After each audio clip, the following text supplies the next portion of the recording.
మరి నవీన్ గారి దగ్గరకు వస్తాను ఇప్పుడు నేను. నవీన్ గారు ఈయన అంటున్నారు, ఇప్పుడు త్రవ్వకాలలో బయటపడినటువన్నీ మన ఎదురుకు కనిపిస్తున్నాయి. అవి పిరమిడ్లు కావచ్చు, లేకపోతే అష్టారోత దేవత మందిరం కావచ్చు, లేకపోతే గ్రీసులో ఉన్నటువంటి మందిరాలు కావచ్చు, రోమిలు కట్టుకున్నటువంటి ఆ ప్లే గ్రౌండ్స్ కావచ్చు, స్విమ్మింగ్ పూల్స్ కావచ్చు, ఏవైతే బైబిల్లో వీటి గురించి తపోస్తుల కార్యాలలో రాశారో అవన్నీ మనకి ఇప్పుడు కనిపిస్తున్నాయి. అవన్నీ కూడా ఆర్కియలాజికల్ ఎవిడెన్స్. ఇంకా లోపలికి వెళదాము. ఇవన్నీ ఉన్నాయి అంటున్నారు. మరి మన దగ్గర కూడా అయోధ్య ఉంది కదా. చాలా చక్కటి ప్రశ్న అండి. మన దగ్గర అయోధ్య ఉంది కదా, మన దగ్గర ద్వారక ఉంది కదా, చాలా మన దగ్గర కూడా దాన్ని ఏమంటారు తిరుమల ఉంది కదా, మన దగ్గర కూడా దక్షిణాదిలో చాలా వరకు జ్యోతిర్లింగాల గురించి ఏదైతే మాట్లాడుకుంటాం అవన్నీ ఉన్నాయి. అవన్నీ కూడా మరి ఎందుకు కాకూడదు?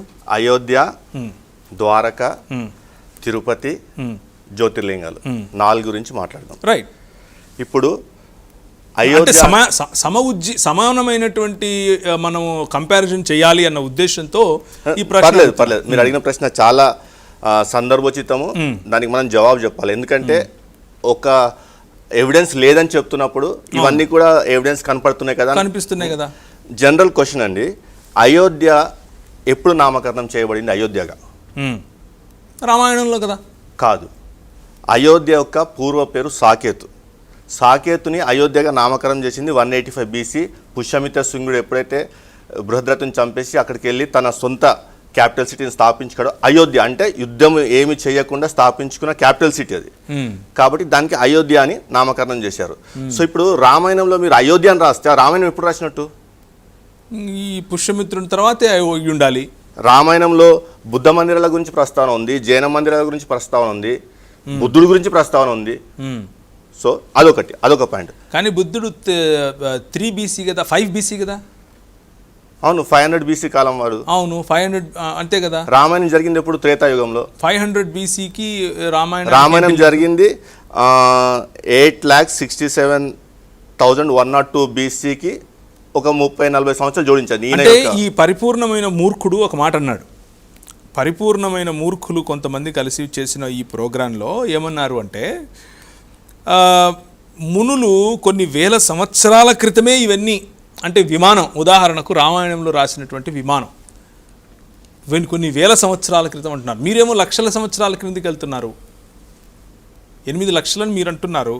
ఈయనేమో కొన్ని వేల సంవత్సరాల క్రితమే యుగాల్లోనే కనిపెట్టేశారు. యుగాలు అంటే లక్షలనే అర్థం, లక్షల సంవత్సరాల క్రితం అనే అర్థమా? అంటే అలా అర్థం చేసుకోవచ్చు. నేను ఈ యుగాల టైం పీరియడ్ చెప్తాను, ఎందుకంటే నేను మాట్లాడే ముందు కన్ఫ్యూజ్ కాకుండా. సత్యయుగము, త్రేతాయుగము, ద్వాపరయుగము, కలియుగము 4 యుగాలు. సత్యయుగం ఎప్పుడు మొదలవుతుందంటే 38,90,102 BC నుంచి 21,63,102 BC వరకు సత్యయుగం. అంటే టోటల్ 17,28,000 సంవత్సరాల చరిత్ర వీళ్ళు మనకు చూపించాల. దాని తర్వాత మొదలయ్యేది త్రేతాయుగము 21,63,102 BC నుండి 8,67,102 BC, అంటే 12,96,000 సంవత్సరాల చరిత్ర వీళ్ళు చూపించాల. ద్వాపరయుగం వచ్చేసి 8,67,102 BC నుండి 3,102 BC వరకు, అంటే 8,64,000 సంవత్సరాల చరిత్ర చూపించాల. తర్వాత 3,102 BC నుంచి 4,28,898 క్రీస్తు శకం వరకు కలియుగం, అంటే 4,32,000 సంవత్సరాలు. ఇప్పుడు ప్రస్తుతానికి ఒక 5 సంవత్సరాల 5,123 సంవత్సరాలు గడిచిపోయినాయి. సో ఇక్కడ నా ప్రశ్న ఏంటంటే, ఇప్పుడు సత్యయుగానికి సంబంధించి మనకి ఏమీ లేవు. ఏదో మను ధర్మశాస్త్రం అంటారు, వేదాలు అనుకుందాం. ఎందుకంటే వేదాలు మొదలే వాళ్ళు ఎటర్నల్, దేవుడితో సమానంగా వేదాలను నామకరణం చేసి అంటే ఎటర్నల్ అనేసారు. సో అవి ఉంటాయి సత్యయుగానికి. ప్రమాణం ఏమైనా ఉందా అంటే సైన్స్ గురించి ప్రామాణికం అన్నారు కదా? లేదండి, బుక్స్ లో రాసుకునే ప్రామాణికం. ఆన్ ఎర్త్, ఆన్ గ్రౌండ్ కానీ అండర్ గ్రౌండ్ కానీ ఎటువంటి ప్రామాణికం దొరకదు. చరిత్రలో కానీ ఎటువంటి ప్రామాణికం దొరకదు. మీకు ప్రామాణికము ఆధారాలు ఏమైనా దొరుకుతాయంటే పుస్తకాలు ఉంటాయి, వాళ్ళు రాసుకున్న పుస్తకాలు ఉంటాయి. అవి ఎప్పుడు రాసుకున్నా దానికి కూడా వద్దాము. సో నేను అడిగేది ఏంటంటే, నా ప్రశ్న, ఇప్పుడు మహాభారతం జరిగింది ద్వాపరయుగంలో అంటున్నారు, రామాయణం జరిగింది త్రేతాయుగంలో అంటున్నారు. 12,96,000 సంవత్సరాలకు గాను ఒక రామాయణమైన చరిత్ర,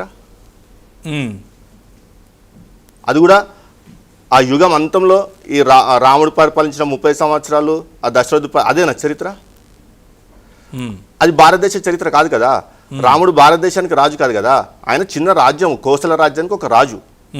కోసల రాజ్యంతో పాటు కంటెంపరీ కింగ్డమ్స్ ఉన్నాయి కదా. కంటెంపరీ కింగ్డమ్స్ యొక్క చరిత్ర ఏమైంది? ఉమ్, అంటే వాల్మీకి ఒక్కడే పైపెచ్చు వాల్మీకి ఒక్కడే వాళ్ళ చరిత్ర రాస్తాడా? ఆ, కంటెంపరీ రైటర్స్ ఎవరు రాయలేదు చరిత్ర మన రామాయణం గురించి.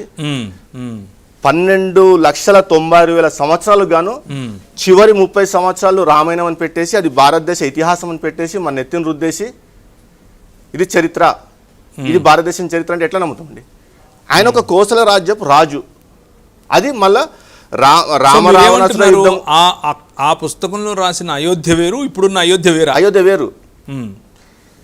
అసలు అయోధ్యను ఎట్లా రాస్తారు వాళ్ళు? సాకేతని రాయాలా? ఓకే, అంతకుముందు ఉన్న పేరు సాకేతనా? సాకేతని రాయాలా?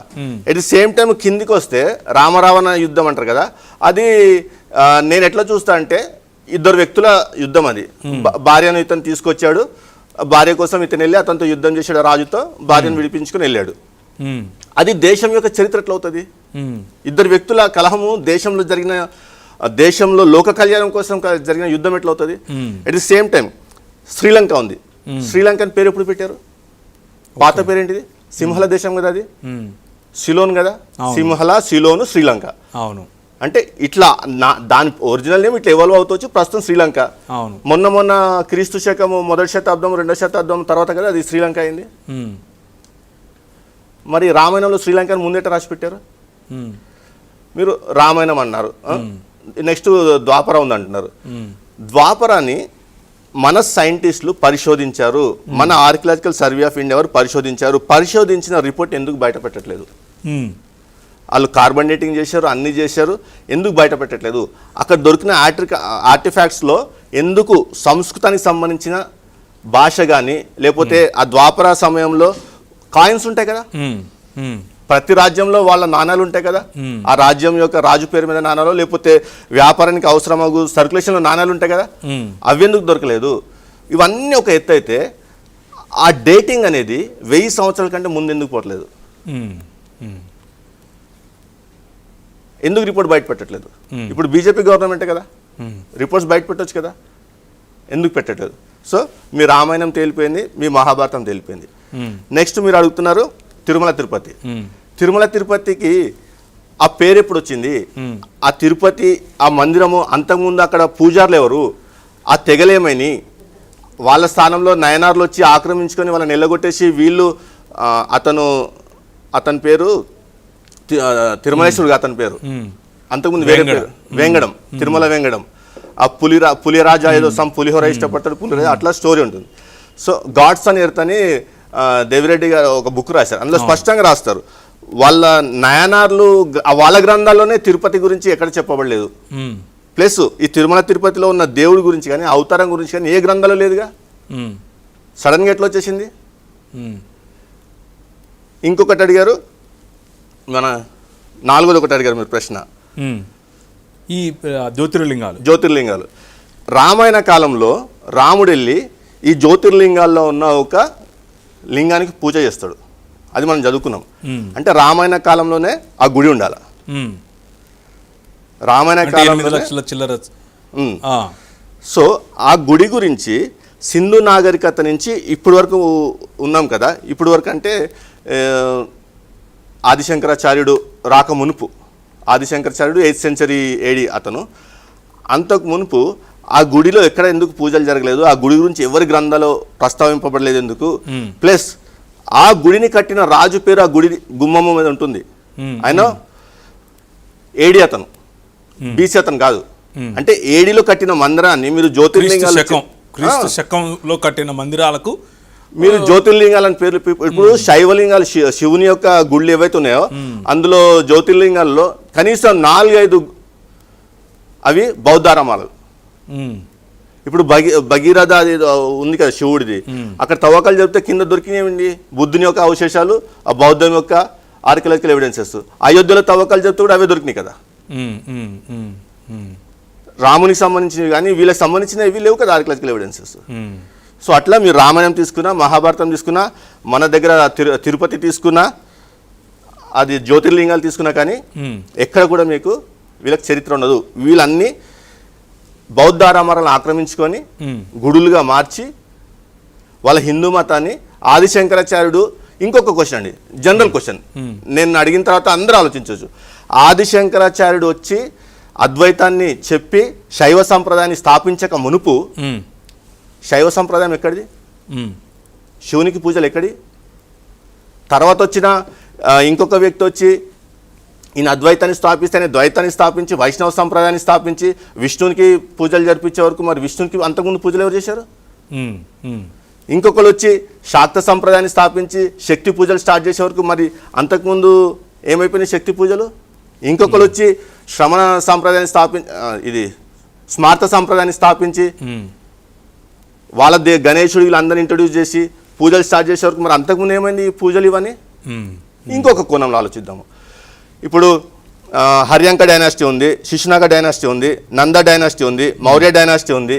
ఈ డైనాసిటీలు అన్నింటిలో కూడా ఎక్కడ ఎందుకు గుడులు కనపడట్లేదు? ఉమ్, ఎక్కడ కూడా టెంపుల్స్ ఎందుకు కనపడట్లేదు? ఎక్కడ కూడా పూజలు ఎందుకు చేయట్లేదు వీళ్ళు? ఉమ్, ఇవన్నీ ఆలోచించాలి కదా. అందుకే నేను అనేది ఏంటంటే వీళ్ళు ఏదైతే త్రేతాయుగము, ద్వాపరయుగము, సత్యయుగం అంటారో అది పుస్తకంలో రాసుకున్నారు, పుస్తకంలో ఉంటాయి. మళ్ళీ తర్వాత 1700 BC నుంచి 500 BC వరకు వేదిక్ కల్చర్ అని రాసుకున్నారు, అది పుస్తకంలో రాసుకున్నారు, పుస్తకం ఉంటుంది. ఆన్ గ్రౌండ్ మీకు ఎక్కడ దొరకవు. ఉమ్.